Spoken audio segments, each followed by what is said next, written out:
دوستو، جو عورتیں اپنی زندگی میں اپنے شوہر کی نافرمانی کرتی ہیں، اپنے شوہر کو ناراض کرتی ہیں، ایسی عورتیں کبھی بھی جنت میں جا نہیں سکتی جب تک کہ اس کا شوہر اسے معاف نہ کر دے، اور مرنے کے بعد ایسی عورتوں کا بہت برا انجام ہوتا ہے۔ دوستو، ایک نوجوان عورت کا انتقال ہو جاتا ہے تو اس کے گھر والے اسے نہلا دھلا کر عمدہ کفن پہناتے ہیں اور اس عورت کو قبرستان لے جاتے ہیں۔ قبرستان لے جانے کے بعد اس کے لیے قبر کھودی گئی۔ جب لوگوں نے اس کی قبر کھودی تو کیا دیکھتے ہیں کہ اس کی قبر میں ایک زہریلا سانپ موجود ہے۔ لوگوں نے جب قبر میں اس سانپ کو دیکھا تو ڈر کے مارے اس قبر کو بند کر دیا، اور پھر اس کے لیے دوسری قبر کھودی گئی تو لوگوں نے دیکھا کہ اس قبر میں بھی ایک زہریلا سانپ موجود ہے۔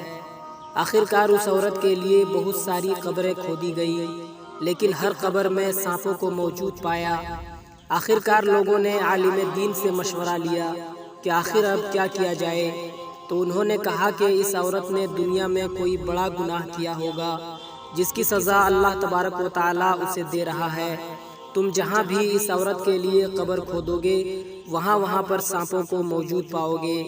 تو آخرکار لوگوں نے سانپوں کے ساتھ ہی اس عورت کو قبر میں دفن کر دیا، اور کسی طرح سے سارے لوگوں نے مٹی دیا اور گھر آ گئے۔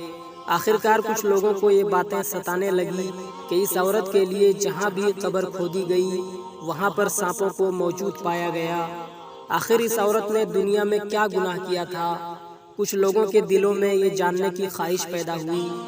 آخرکار کچھ لوگ اس عورت کے شوہر کے پاس آئے اور انہوں نے کہا کہ آخر آپ کی بیوی دنیا میں کیا گناہ کرتی تھی جس کی وجہ سے اللہ تعالیٰ اسے سزائیں دے رہا ہے اور اس کی قبروں میں سانپوں کو مسلط کر دیا ہے؟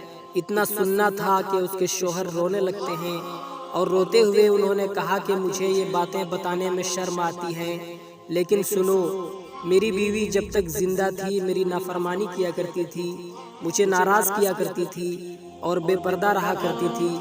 میری بیوی ہمیشہ مجھے تکلیف دیا کرتی تھی۔ مجھے لگتا ہے کہ اللہ تعالیٰ اسی گناہ کی سزا میری بیوی کو دے رہا ہے۔ دوستو، جو عورتیں اپنے شوہر کی نافرمانی کرتی ہیں، اپنے شوہر کو ناراض کرتی ہیں اور بے پردہ رہا کرتی ہیں، ایسی عورتوں کا مرنے کے بعد بہت برا انجام ہوتا ہے۔ لہٰذا اپنے شوہروں کی عزت کرو، انشاءاللہ آپ کا ٹھکانہ جنت ہوگا۔